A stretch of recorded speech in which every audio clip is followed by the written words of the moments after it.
What's your name? What's your name? My name's Angela. Okay, what do you do, Angela? I'm a nail technician. Wow, who do you work for? Myself. Wow, incredible. Thank you. That's cool. Don't ask me about finance. No, we don't ask about that. And do you enjoy it? I do. How do you find your clients? They're amazing. No, sorry, like how do you acquire them? Like how do you... social media.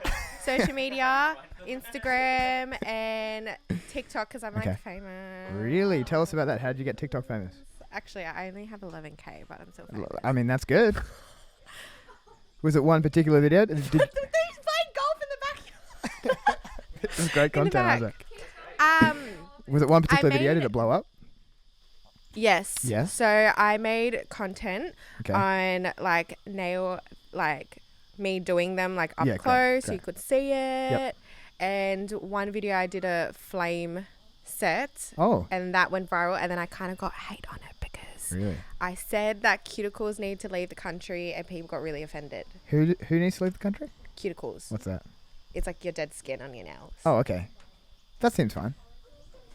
Apparently not. Interesting. Okay, so do you do something unique? On I nails? do a lot of nail art. Oh, okay. Yeah, cool. All right. Yeah, right. Looks very intricate. But yeah, I have a lot of story times about everything with that. I got kicked out of 2 spaces. Really? And one of them, this is a bit financy. They relied on crypto to pay for the rent. Really? And what? Yeah. And then, so they relied on crypto to pay for the rent. Yeah. And then they didn't pay their rent, so they got evicted. So I had to leave too. Oh my gosh. Then I found out with the real estate agent that they were a lot of K's in debt. Oh, really? With the real estate agent? agent. As in many thousands in debt? Yeah. That's what you mean? Yeah. Okay. Like, I'll tell you off. Jeez. No, we can beep it out. Say it in the mic. Dollars in debt. Okay, we'll beep that out. So like pretty much the equivalent of like one client for you. Yeah. Yeah. What do you mean? It's like half a day's work. 10,000 per nail. With every diamond. Have you ever done nails for someone who has less than 10 fingers? Yes. There you go. In TAFE. Do you give them a discount? Well, she got it for free because it was in TAFE. Oh, okay. But it was this girl from high school. She doesn't have the 3 middles. Oh, no way. For like a genetic reason. No. But then her other hand is like fine. Okay. So that was the only time where I did 7 fingers. Wow. That's interesting. How long have you done this for? How long have you worked for yourself? Like on and off for 3 years. Okay. Yeah, I want to find a new space and like get back into it this year. Okay, so that's the next question. So do you do it remotely or do you do it in I was subleasing in other people's salons. Yep. So I'd pay them and then that was supposed to go to the rent, which that place with the crypto, they didn't do that. Yeah. Okay. They were taking my money, no worries. Okay. And then I had another place where it was actually going towards the rent, but then they got new owners and then So you don't want to do the remote stuff. You'd prefer just to have your own space. I prefer not to do mobile because it's just a lot because you have to bring like all your supplies, all the colors, all the nail art. Yeah.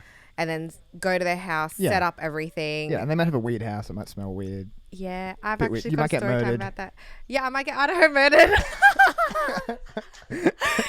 Blood's going to be seeping out of their house. It's fun. It is fun. I'm going to get so famous. You guys are going to get millions of views just because of me. Okay, come on, Kate. All right, Kate, come through. You're going to be Tell us Idaho about you murdered. sleeping with your window open. Does everyone know about the Idaho murder? Okay, tell us about the Idaho murder. Go on. The Idaho murder happened in Idaho. That makes a lot of sense. And there was a group of college kids that stayed in a house for a holiday. Okay. And from their balcony, there was like a frat house they could see. I don't know why that's relevant, but that's what they told us on TikTok. Okay. And there was, I think, how many people was in the Idaho murder? Like 5? 4? No, 4. 4 were murdered. 2 were alive and sleeping while the murder happened. Oh. In the same house. And the neighbors heard the scream. Yeah, the neighbors heard the scream, but they didn't. And there was blood seeping through the cracks of the house, like from the levels. So down to the other level. Like from the second outside. To the on the outside. Yeah. Oh so it was seeping through the house. How did they get murdered? Well, no one knows, but one girl was more brutally murdered than the other. Oh. So but not everybody got murdered. Two of them were apparently sleeping. Apparently. Apparently. So they might be like... They might be the murderers. No, I don't think so. But they might have been like... Drugged. In the plan. In the plan? Yeah. Okay. They might have known about it. Isaac, can you hear me? Yeah, it sounds fantastic. Oh my God, hello, everybody. You can hear me too. Yeah, we can hear you through this. Okay, well, there you go. Great to meet you. Okay, Thanks for coming on as a special guest. Oh, thank you very much. No worries, guys. You did great. You nailed it. So we are back in 2023. I think there have been a huge amount of changes since our last episode. We're whole new people. That's right. We are whole new people, but I actually meant in the world and and in what we talk about and all that kind of thing. Yeah. We were talking a little bit about the cryptocurrency side of things. That's true. We did talk a bit about that. Us being sellouts, we're probably not going to talk about that since the market is down. No, we don't believe in it anymore. Actually, we can't say that. We do believe in it. Cut that out. Cut that out, Dave. Get that. No, keep that in there. We don't do cuts on this podcast. That whole intro is in here. So, so I stumbled across a couple of very interesting things. Hang on. Oh, are you going to get into it right now? I'm not going to get into it right now. We just got to give these people more context on like where we've been. Where have we been for the last 8 months? Yeah, so we were actually working with another block. So you can actually check out all the episodes that we give them a free did. plug. So we made a lot of episodes for Another Block under Another Block Studios. Yep. So basically, they're a music startup where you own a piece of the music that you love, and essentially you're the buying royalty streaming rights. You're buying royalties, so you that's right. Make a couple of cents on your Spotify streams, which is a pretty cool concept. It is a good concept. Yeah, and so that's right. We got the opportunity to do a sort of a partnership with them, and so that was a good project. You enjoyed it, right? It was a lot of fun, and we're actually going to be doing a little bit more work with them in the future. That's true. A few interesting things coming up. Yeah, but for the now, we are well and truly back with HQLA. We are. Prepare for weekly episodes. And we actually do have our own editor on board this time. We have our own editor. We always made a joke about it. No, just keep making jokes about it, and then no one will know. That's true. We just pretend we've always had an editor. We've always had an editor. Yeah, that's right. So that's going to be great. That's it is going to be good. I'm excited to be making content. What do you think for 2023? What are you how many subscribers are we going to have by the end of the year? How many likes? What's going to be the most viewed TikTok? So I think right now I think our most ever views on TikTok is about 60,000, right? Yes. Yeah. Verified. Yep. And so I think we should 10x that. I think that's how TikTok works. And otherwise, really, what are you doing? And I think on YouTube, there's probably a couple of hundred subscribers, and so I think we should probably 10x that as well. To be honest, this might be the 10x year. Couple of thousand, yeah. Couple of K, and but it's all about quality, and it's all about having a good time. Absolutely. That's what Isaac and I do this for. You know, we do it for you, we do it for the fans, but we do it for us because we enjoy it, and so it's all very wholesome. It all is very wholesome. I love that. All right. Well, what's your intro? This will be episode 27. I can't even remember what your intros are. What do you normally do? You haven't thought of one for a while, so it is hard to remember what I do. This is the new year. Do something different. Yeah, this is freestyler, baby. This is a new year, new us. This is the Hunter Valley. We are coming to you. Oh yeah, we should give some context here. From a beautiful vineyard where they make all of the world famous wines, as you can see behind us. This is the Hunter Valley. This is the Hunter Valley. This is only 40 minutes from where we live, and we hardly ever come here. It's pretty incredible. It's a very nice spot, and we're actually in Tuscany. This is we're in our Italian villa. I made all that up. So now that they're not going to know what to believe. They think it's green screen now. Yeah, it's not a green screen. Look, I can touch it. Yeah, so I don't. Yeah, that sounds pretty good. It's a new world. It's a new us. Welcome to HQLA episode 27. Done.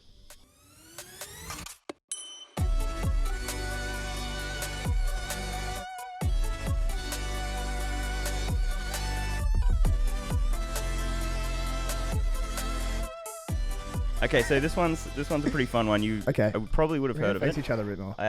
Here we go. I've talked to a few people about this, and the amount of users that it's got is crazy for the amount of people that I know that haven't actually heard of it at all. So it's very cool.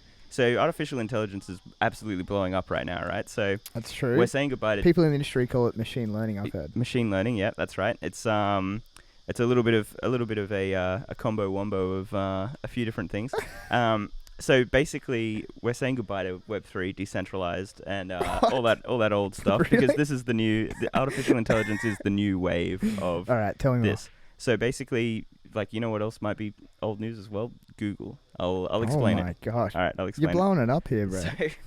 So there's this thing that's come out by this company called OpenAI. OpenAI? Called Chat GPT. Yes. Right? Oh, good. So I've heard of this, but I don't know enough about it. Oh, yeah. So here we go. So Great, Chat GPT is a product by OpenAI, and it has it's gone from 0 to 1 million users in 5 days, which both Facebook and Instagram took 2 years to get to that point. Oof. And then I'm talking early December, so it launched in December 2022. Yes. And it's got so much hype, it's crazy. Okay. And so earlier in 2022, they actually launched DALL-E, which is I'll talk about later. Okay. But DALL-E 2, which DALL-E is 2. an image version, but this is actually a text-based interface. Sounds like a Bollywood artist. Yeah, it does, doesn't it? This one's actually text-based, so basically you can ask any kind of question to it, and it'll respond as if it's in a conversational tone. It's like trying to help you out. It knows what's best for you to know. Okay. And it's like a human talking to you, for example. Okay. So I mean, Siri does that though, doesn't she? Not very well. No, I agree with that. Not well at all. So this is next level crazy. Next level, when you use Siri and then you use this, the difference is incredible. Okay. So Sam Altman is the serial entrepreneur that I've heard of this guy. started. Yeah, so he's a Y Combinator.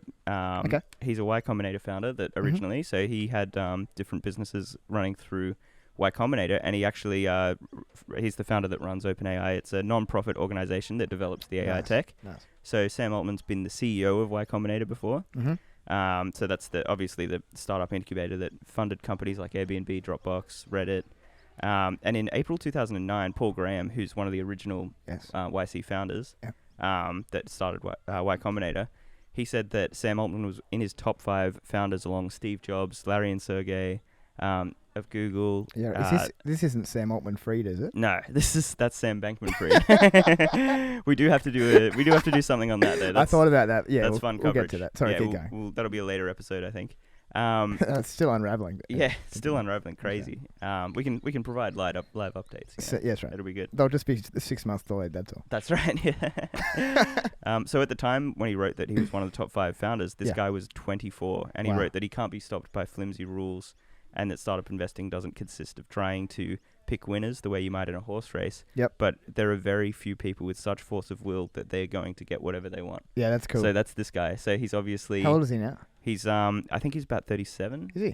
So yeah. Okay. In his prime? Obviously you can add 2000. You can add 24 to 2009, and it'll. Well, that's the attribute. That's what we were talking about last night. You remember when we were talking about how some people just always are asking other people to solve their problems? Absolutely. Yeah. That's what you're talking about there. He knows what he needs and he goes and gets it. Yeah, for sure. Yeah, no, absolutely. It's a good characteristic. He really makes it happen. So he's got that drive behind him. Okay. So OpenAI has received $1 billion from Microsoft. And it's run off the back of Microsoft Azure, which is Microsoft's basically cloud service system. So it's very similar to Amazon AWS. Does this compete with Bing? Don't they own Bing? Microsoft owns Bing, yes, and it competes with search engines in the way that it gives you, instead of giving you results, it ranks. So for example, a search engine will give you many results, and then Google's incentive is actually to put paid ads between all the results and take you longer to get to the result. Yes. Whereas good point. So they actually they aren't incentivized to give you the best answer straight away. That's right. Which is why some answers are really good. For example, they'll have it bold at the top. They'll tell you the actual answer. You look up how old's Brad Pitt, and it'll come up with the bold answer at the top. Yeah. But for example, there are certain things where they could do that, and it would make it a lot easier. But instead of that, they want you to click on the ads. They want you to see all the things. So that's good. Good distinction. Essentially, this is giving you a specific answer. So I can give you, for example, a very specific view into it. So, for example, you look up on Google. Yep. You look up. All right. You're looking up a programming question for building an iOS app on Swift, for example, right? So you can type in how to create a login form in Swift in Google, and you'll search through multiple pages of info, heaps of different websites, watch different YouTube tutorials, and then finally you can kind of grind out or amalgamate different things, because you want it to look how you want it to look, and you're never going to get the exact answer from someone else doing that. You get little bits from all these different sources. And there's obviously, there's going to be 20 or 30 methods to make a login page, so you're going to have to take the best bits. But a lot of the times, the best bits actually don't work well together, because that's a good point. When you do one part of a line of code, for example, you actually get, like, you're defining certain functions or whatever, and then you're doing something else after that, and from someone else's code, and it's not going to work because it's got different functions. And they potentially interact. Yeah, exactly. And they couldn't have foreseen that because you've put two things together that never existed before together. Exactly. Yeah, that's good. Okay. And so obviously, obviously it's better just to learn it yourself, but a good way to learn, for me anyway, is just like finding... It's kind of like block learning in my head, where it's like, I need to do this thing, I'm going to learn how to do this thing, and then over time you've put all the blocks together and now you know how to do everything. Oh, 100%. Like, it's good, there's nothing wrong with that. Yeah, absolutely. So essentially, Chat GPT, this is where it gets incredible. You type in make me a login form instead of how to make a login form. Oh. So you type make me a login form for Switch, and in less than 10 seconds, it'll give you line by line. It'll type it out, format it in the correct way, show you how to put it in and where to put it in. Really? And give you tips on how to set up your project to actually work for it. So essentially, you can copy, and this works with any programming language, any a lot of different problems that you could have in that area. It will actually go and do the work for you, and then you can type in a whole app idea, and it will give you the code to copy across. So it intermediates that process where you previously had to go and find all of the little bits and aggregate it together. It does that. And it just provides to you that aggregation of information. Is that right? So instead of having to look up methods and different things or whatever, it's literally just doing the work that you would be doing. So I see, if I could make a comment there, I think that's interesting because if you talk to professionals, so if you talk to, let's say, for a lawyer, for example, a lawyer will tell you that they are never going to be irrelevant because whilst they don't necessarily know all of the laws, because it's too many, what they know, the terms, the things to look up, the places to find them, and that's what makes them valuable. And somewhat like that's what makes doctors valuable, and etc. Right? But if this can basically just take a common phrase and just find the actual substantive information that's difficult to retrieve, then you could make every profession irrelevant potentially. Oh, absolutely. Yeah. It's crazy. It's pretty insane. So here's another use case that I've seen a lot of. So what I find cool about it is that it can write anything you want. So the business applications are actually crazy. So you can get, for example, one thing that I tried out a lot was writing an email to a potential client. Say they're a local plumber and you're a marketing agency. So you can put in all of that information, and we'll actually show the video of that on screen where it comes up with the email. And then, for example, you say, okay, so it's written up that email. You've told it about the plumber's business. You've told it the plumber's name. You've told him about your business.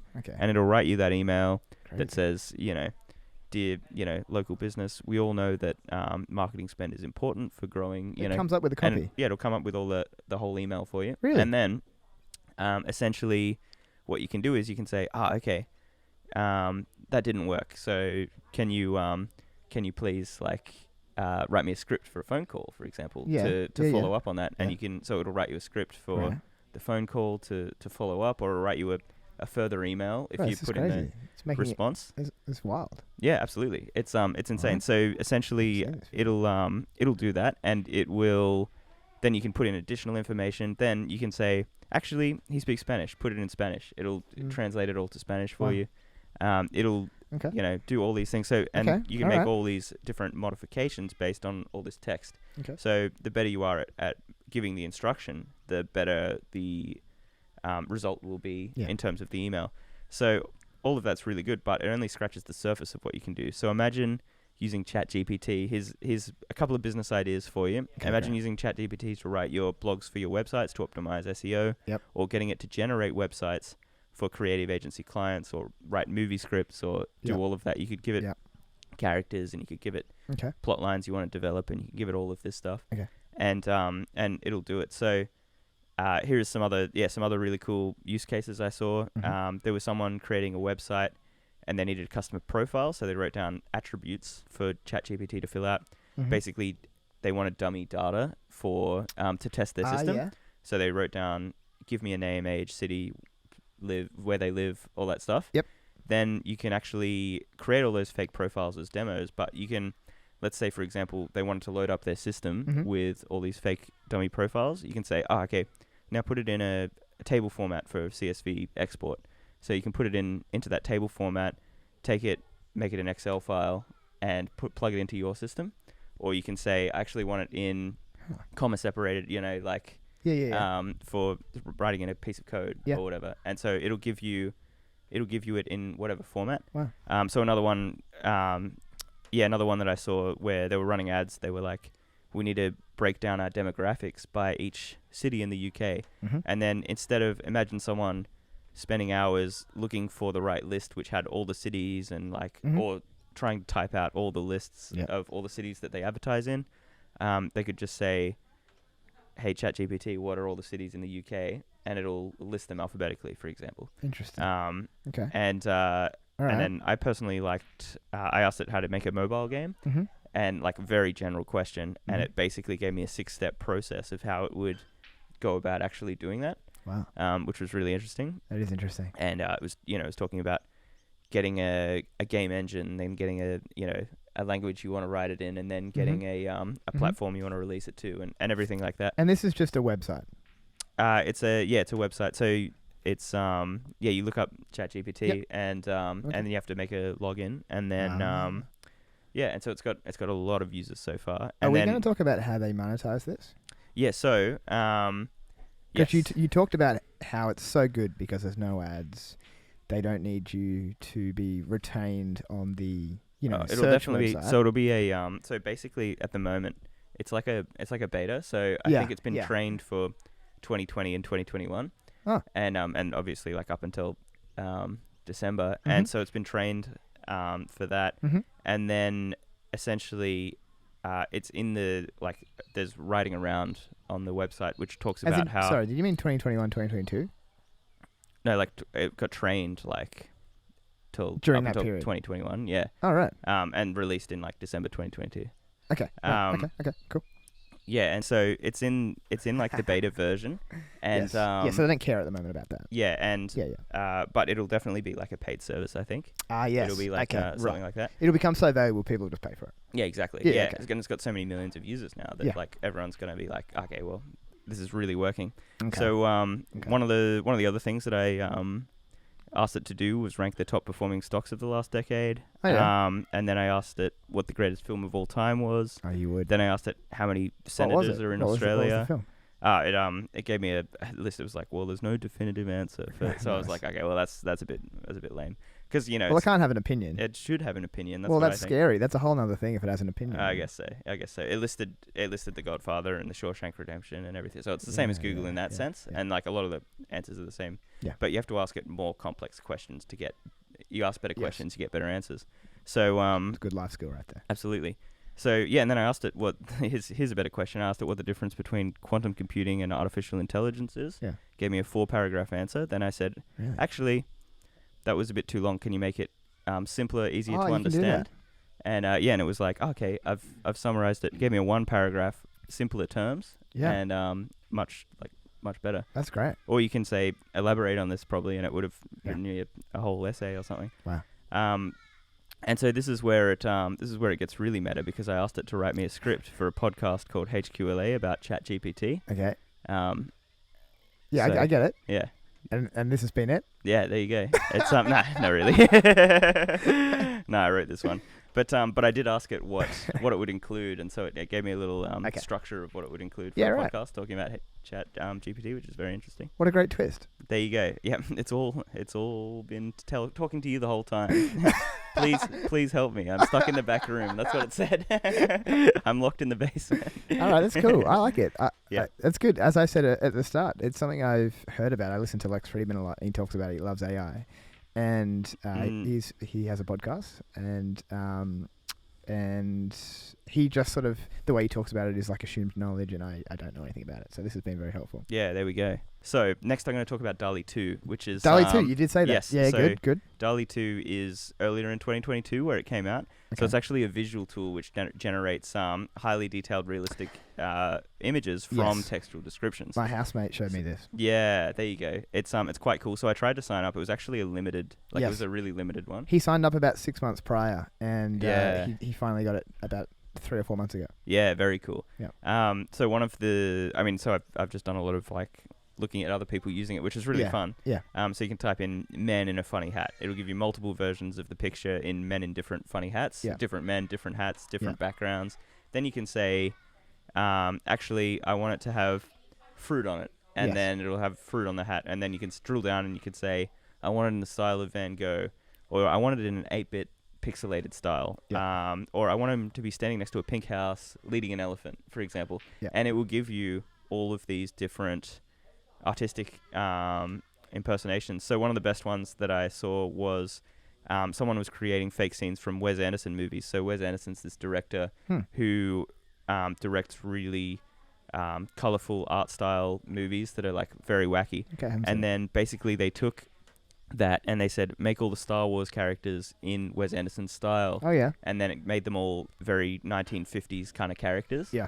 And so that was very funny that it could just take that, and that's something that some random artist would think of and just do, but it's like a computer that's thinking of that and doing that. Interesting. And so basically one thing that's really cool is we've seen a number of startups that are plugging straight into OpenAI's services, particularly DALL-E 2. So one of the startups that was a couple of months ago, it would have been 6 months ago or something, was an app called Lensa AI. So basically this was, you might have seen it, so a number of people were posting selfies of themselves in AI generated form. So basically they would post 10 different photos on Instagram and they would say oh, this is, and it would show them, on a horse or with a six-pack or all these different things. Yeah. So heaps of these people, or as a painting or as a this was good in a movie. for the era of NFTs.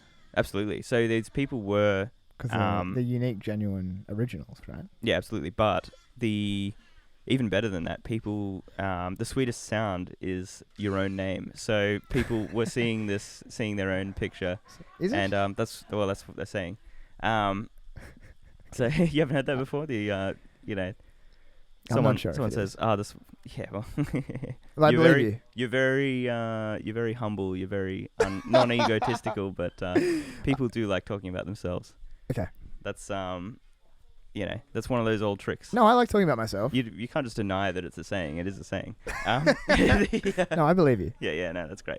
So the app actually generated $10 million in the first week, I think. Okay. And basically what it was doing was... How? Or is that too hard of a question? I'm about to explain it. Okay. So basically what they were doing was... making this a conversation. Yeah, that's great. No, I'm joking. You were... You would pay $10 and it would give you 100 photos that were AI generated featuring yourself. So you would upload a few sample pictures and then basically that's how it would generate. So this is all, in the last year. So this crazy idea for a startup is how they do that. So there's already a lot of the small startups that are coming out of Chat GPT. People are building on Chat GPT. Yeah. And so they're already plugging into all the APIs and everything like that. Yeah. And it's been... at the moment, less than a month since it's come out. Wow. So I think this is a... Are these two companies related? No, so this is a random company that said, we're just going to use the APIs and stuff that we've got to plug into the back of this. ChatGPT has all these random companies that are, being already started. Yep. So here's a couple of things. So yeah, Lensa is one of those many startups that are kind of currently in the AI space. Yep. But there are... there are apps that are being built on both ChatGPT and DALL-E 2, which is where I think a huge business opportunity is. Okay. Because only having one of those is all well and good, and only having the visuals, only having the chat part. But here's what I think I would want to do if I was going to make profits from starting a AI startup. So here's the idea: you would think of a full-length sales funnel, right? So you have the marketing side, you have people getting to click on the ads that you're running, whether they're paid or whatever. You click on the website through search. Click on a profile on Instagram, which goes to the website. Through getting good videos or good photos on social media or elsewhere. Then what's the next step for a standard service business? That is actually getting people to fill out a form, separating the qualified leads from the fakes, getting a sales person to give them an email or a call to the client, setting up a meeting with them, and having a meeting and everything. So, and then getting the actual sale done, making it happen, getting the needs of the client met. So basically, what I think would be a really good opportunity here is to offer the full sales funnel as a service from the perspective of a tool that automates things using DALL-E 2 and ChatGPT. So you could get ChatGPT to write ads for a client. And then with DALL-E 2, it would generate images, which they could then use to create AI visuals. And you could even get ChatGPT to write the description of a website, which would then be used to create the website itself in DALL-E 2.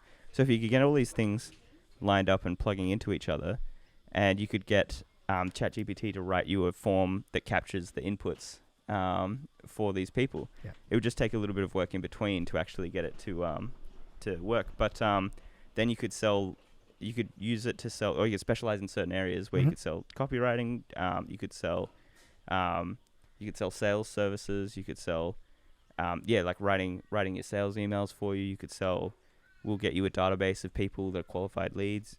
You could sell all of them together. You can write titles for areas on your website and blogs for areas on your website as well. So yeah, it's interesting. That's how it would work. That's quite good. It could even be dynamic. Somehow could track the individual, kind of know their preferences in regards to how they like things worded or the images they like, and could it even just present websites uniquely to every single person who visits the website? Oh yeah, I mean, absolutely. Yeah, that's really good. That's Generate really interesting. Lots of different ones. Okay, interesting. Yeah. So that's ChatGPT. I'm glad we got a chance to talk about it. It's such an interesting. OpenAI is going to be an incredible business. One thing I might not have mentioned is they're projected to make $200 million in revenue by the end of 2023. Yeah, wow. So that isn't. That's keeping in mind that none of their products are currently monetized. No. And it's not even like I haven't seen a roadmap specifically of when they're planning to do that. Yeah. Which means that they're potentially making $200 million out of this idea when they haven't even started monetizing yet. So obviously, once they really get up and going for a full year with products, they're going to be pretty crazy. It's good. I like it. Yeah. Very interesting. All right. Well, on a very different vein, we're going to talk about a new Chevy Silverado. Oh, okay. Okay, so this is it. I got some nice photos here for you. Oh, here we go. And so here's some photos. Yeah, I'm sure everybody at home will be able to be viewing this right now if you're watching this in video format. If not, that's what you probably should be doing. And so you can see it looks quite stylish. Looks very modern and up to date. It's got, there seems to be a recurring theme of sort of a light bar either at the back or the front of some of these new cars, and so it's got that at the front, which looks quite nice. So it's interesting. So this is added to the ever-increasing lineup of EV trucks that are coming out, particularly in the US. Obviously, the US has a big truck market, and so competitors we have spoken about. You could say it has a big trucking market. You could say that. And so some of the competitors are the F-150 Lightning. We've spoken about that previously. There's the Tesla Cybertruck, obviously inevitably coming out. We haven't yet seen it in production. There's the Rivian R1T, I think it's called. GMC Hummer. So GMC Hummer is actually what this platform is built off. Obviously, GMC is part of the same conglomerate as Chevy, and which is the GM conglomerate. And so it's part of the same chassis design. And so previously we talked about, I think I was talking about the Lightning, the F-150 Lightning, and we compared some of the specs. Now, I've added this to our specs, and I'll just give you a bit of a comparison. In your head, you can see where it fits. So F-150 Lightning, for example, 560 horsepower, okay? Silverado, 754 horsepower. Yeah, wow. Okay, so significantly more, but the Hummer has 1,000. So it's not quite up there. They couldn't make it as good as the Hummer. That's right. It wouldn't be in their interest to do so. But the Cybertruck, for example, is 800. So it's getting quite close to the Cybertruck. Although where this really does fall down is its 0 to 100 time. The Cybertruck, its claim to fame is less than 3 seconds, so it's 2.9 seconds. The issue with the Silverado is it's 4.5 seconds. Yeah. And so obviously that's fast in traditional trucking worlds, but really in this lineup it's not super fast. Like for example, the Hummer's supposed to be less than 3, Rivian's less than 3, Cybertruck's less than 3. The F-150 Platinum, the EV, the Lightning, is it's 5.1, so that's actually the slowest of the lot. And then the last one, which is really crazy, is towing. Okay, so this is actually really wild. So the F-150 Lightning, 4,500 kilograms, so 4.5 tons. Cybertruck, a little over 6 tons. Rivian, 5 tons. But Silverado, 9 tons of towing capacity. Yeah, that's incredible. And I think that's what people are buying it for. They're not buying it for the acceleration time when it's that close, you know? Correct. But this particular, the market that is going to buy this car, I think you're spot on with that. They're just looking for grunt and power, and this certainly has it. So they're going to make a specific towing package that'll get you up to 9,000 kilograms, which is really, really crazy. And just to give you a gauge on price, top of the range, which is what we'll be referring to here, is called the RST, and it's going to be just over $100,000 in US currency, so that's quite expensive. To put that in perspective, F-150 Lightning is expected to be, I think it's already on sale in around 90,000 range. The Cybertruck, I think there's been remarks of it being around 70, which is quite well priced for what it is. And the Hummer, for example, is also in a really similar price point, being in the low hundreds, which is kind of interesting, although it's a very different shaped car, obviously. Just a couple of other interesting points is that it's only offered in a 4-door crew cab, and that they are going to make what's called a Trail Boss model, which we should get a photo of, which is just very much built towards off-roading and trail, and it looks really awesome. And so some people will obviously be interested in that. So a couple of interesting things. They all come out dual motor, and so they're all drive, which is kind of nice. Previously, if you buy the basic work truck version, it's only rear-wheel drive. So that gets everybody up to 4-wheel drive, which is cool. It has 4-wheel steering. You'll remember maybe the Hummer, one of its claim to fame. It has that. One of its claim to fame is they go the same direction. So it has crab walk mode. Yeah. And so GM said that within their brand, they're going to keep that just in the Hummer lineup, and they're not going to put the crab walking, functionality into any other vehicles, just to keep that special. Turning radius is quite good because of that, because it has a 4-wheel steering. They can go in different directions, and it turns quite tightly, 13 meters, if that means anything to anyone. And it also has adaptive ride air suspension, and so it can travel 50 millimeters up and down, and it can balance itself. For example, so if you've got a rooftop tent on there, that's quite helpful. So you can kind of get a pretty good balance if you're camping or something like that. It's quite good. All independent rear suspension and rear and front suspension, which is nice. None of these leaf springs or anything like that, like we've previously seen. It's got a few interesting things here which I've noted down. So in regards to charging and power, it kind of does a lot of the stuff that the F-150 Lightning talked about. Remember, their campaign was all about how long you could survive in your house off, plugging into. That's right. Remember that? Yeah. And so it has all similar claims. Like it talks about, it's got 10 outlets and it can charge another EV, which is an interesting claim. So you could, if you've got a fleet of them, that's a good function. If you've got them on job sites, that you can always get them out of sticky situations. If you're full driving in them, I guess you could charge someone else's full drive. Just thinking about how this works in the real world, which is kind of cool. So this is, so I think it's interesting. It has Super Cruise. So GM develops their own hands-free driving technology. It's called Super Cruise. and they map it over. It's got 320,000 kilometers of mapped roads within the US. If you're on one of those mapped roads, then it will go into Super Cruise mode if that's what you want to do. And you can remove your hands from the steering wheel completely, and it will change lanes as long as you don't have a trailer on. It will trailer with Super Cruise, but it just won't change lanes just because it blocks some of the sensors. And yeah, so that's quite cool. It just tracks your eyes. If you're not looking at the screen, if you're not looking at the road, then it'll start beeping and stuff like that. Yeah, right. But other than that, you can just sort of just chill. You don't have to touch the steering wheel or anything. So that's quite cool, I think.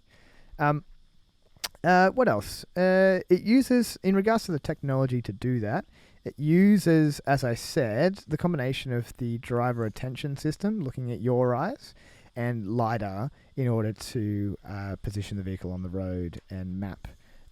It's called geofencing in regards to it uses the LiDAR system to also tell where you are and whether or not you're allowed to use their Super Cruise in that area, whether it's been approved and mapped in that area. A few interesting things is it has a greeting. So when you walk towards the car, in the same way all the Teslas, the key is on your app, on your phone nowadays, if that's what you want to do. And so if you walk towards the vehicle, it'll do a cool little like flashy thing with all the lights. Again, incorporating, this is sort of something that I think Tesla really initiated in regards to kind of doing fun little things with cars that are more than just functionality. The Tesla does the whatever it is, the music mode where all the lights go over and it plays. Yeah, right. Yeah. And it's just like it doesn't help anybody, but it's interesting. It's got hands-free start, which is an interesting one with the EVs. When you think about it, you don't have to ever start them. If you've ever driven a Tesla, which I think you have, it's strange. You just put your foot on the accelerator and off you go, which is a strange concept. And it's partnered with Google, so it has Hey Google Assistant. Sounds like it should have partnered with OpenGPT Chat or whatever you call it. But and so it has Google Maps, it has Google Play Store, and it has Google Assistant, whatever that's called. What's the Google Assistant called? Alexa? No, that's Amazon. Yeah. I don't know what Google's... Siri. No, it's not Siri. Have we got some comments? I'm pretty sure that's it. Another interesting point I think to make is when you see the outside of one of these vehicles, Chevrolet obviously has an E in the middle of the... Silverado has an E in the middle of the word there, right? And so they take that E and they make it like a bright blue, and it focuses on the three horizontal lines. And that's how you can tell that it's an EV version of that vehicle. And they're going to roll that across the product range. So every vehicle that has some EV variant will have that little E, so you know it denotes what it is. And so I was listening to a commentator speaking about this, and he asked GM, well, what happens if you bring out a vehicle that doesn't have an E in it? And allegedly their response was that, well, that's not an issue at the moment, and so we'll deal with that when we get there. So I don't know if that's going to restrict what they can call vehicles. Oh, good forward thinking there, though. A GM, not Ford. Yeah. And so it's very large, 6 meters long, 2 meters high, 2.4 meters wide, really, really, really big. 24-inch wheels. That's so big. If it's built on the same... Did you say it was built on the same chassis as the Hummer? Like yes. it shares the same chassis? Yes. Yeah. So that makes a lot of sense. Because that one's massive. It's really big. Hummer, you go to a parking lot and correct. It's taking up the whole space every time. And that's what that demographic want, I think. Yeah. You want to feel massive and huge and miss it, tall. And so one interesting thing, it's small, but I think it's interesting, is GM or Chevy for a while has done what they call multi-flex mid and rear tailgates. So talking about the mid gate, for example, in a station wagon, if you put the rear seats down, you can go all the way through. You can do that in sedans and stuff as well, I suppose. And it usually has a 60-40 split sort of thing where you can put two down or you can put one down. It does that in the ute or in the work truck. So you can literally fold the seat down and one additional section, and you can put stuff all the way from the tray all the way through to the driver's seat. Yeah, that's great. Yeah, obviously gives you so much more room. And then the multi-flex rear gate allows you, it has 6 different positions. So you can use it, for example, as a seat. Like you can flip it all the way down and flip another piece out and it becomes a seat, or that can be a step or whatever you want. But you can also put the tailgate horizontal, flip that little piece up, and then it elongates the tailgate even further, so it's like a little stopper. Yeah. If you've got some bits of timber in there. And so the total length is over 3 meters that you can put of timber and mostly probably flat things in there, which I think is very impressive. And again, this demographic are going to be looking for that. So it's pretty interesting. Obviously, unique to these type of vehicles is the front trunk. People driving these will have never had that before. And people think it's great because a lot of people have never had decent lock-up storage in a truck before. And so they call it the E-trunk. Is what Chevy are calling it, E-trunk. Great branding. Yeah, small E. Very and then smart. Capitalized trunk, which is interesting. It's, as you'll see in the photos there, interior looks really great. Massive displays, massive 17-inch infotainment display, quite a large 11-inch driver cluster display. And it even has quite a large heads-up display field of view. I think it's 14-inch there as well, which is quite interesting. The only other point as I finish is I was looking on the website, which is probably what we're going to show for a lot of the visual content for this. And one of the interesting things is, I don't know if you remember when I was talking about this Lamborghini that they were bringing out, they did like an AR marketing campaign where you could place the Lamborghini at your house. Yeah, and you could have it on your phone. And you could. Yeah, that's right. Yeah. You could walk around it, and it's like at your house. Yeah, augmented reality. That's right. And so Chevy have done that for the Silverado, although when I clicked on it, the website didn't work, and it informed me that that feature wasn't available in my country. Yes. Okay. And I get it. The Silverado is also not available in your country. Correct. I'm not really their market, and so although I've seen a couple get around now, so I don't know whether we're starting to import them or not. But you never know. Maybe we'll see an EV one day. That'd be pretty cool. Yeah, that'd be great. So it looks great. My summary is that if I was buying I'm a bit of a fan of Tesla, and so I think I'd still buy the Cybertruck just because it looks really crazy. And I think they were the first one to really talk about doing it. I know they haven't actually executed on that yet, which is a shame. But so I think it's cool. I think the branding and marketing is really interesting. You can see them clearly targeting their current market because it's a pivotal time for them, because there's a lot of people who would be driving a Chevy right now, Silverado, who might not think a lot of EV technology. And so that you can tell they're using a lot of the phrasing that they're using is like gruff and tough and brutal, and they're using all of that phrasing. Not efficient and flowy and good for the environment, because that's not their market necessarily. Exactly. And so it's interesting. Yeah, it's definitely seen as not very manly to have something that's not burning through the petrol, especially potentially for those buyers. Yeah, potentially true. Yeah, it's just not a priority, and so they've obviously recognized that. So yeah, it's interesting. I like it. That's great. Yeah. Do you think it'll compete with the F-150 and the and the Hummer? So I think the Hummer is in its own category. Yeah. I think the Hummer is so nuts that it is more like people living in LA who just want some crazy car. Yeah. So I think that's separate. I think it will compete with the Rivian, the F-150 Lightning, and then now this Silverado. So I think there's 3 good options there now. Absolutely. Yeah. Great. There you go. Well, this has been great. This is it's a lovely day for it. We couldn't ask for anything better. So. Thanks for tuning into HQLA. We hope to be bringing you plenty more content as 2023 rolls on. That's right. We've given you our predictions, so make sure you comment your own. Follow us on TikTok, Twitter, and really, you're Instagram. the ones who can make that come true. Absolutely. We're going to try and make some great content, but it's your sharing and your network effect that's going to do that. Like and subscribe now. Love you.